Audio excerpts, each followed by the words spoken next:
நினைப்பதை நடத்தி வைப்பார் வைகுண்டா, மறைத்ததை பறித்திடுவாய் கோவிந்தா.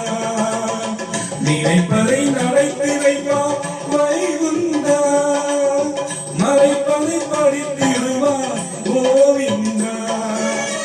உரைத்தது கீதை எனும் தத்துவமே, உரைத்தது கீதை எனும் தத்துவமே, அதை உணர்ந்தவன் வாழ்விலே சத்தியமே, உணர்ந்தவன் வாழ்விலே சத்தியமே. திருப்பதி மலை வாழும் வெங்கடேசா, திருமகள் மனம் நாடும் சீனிவாசா.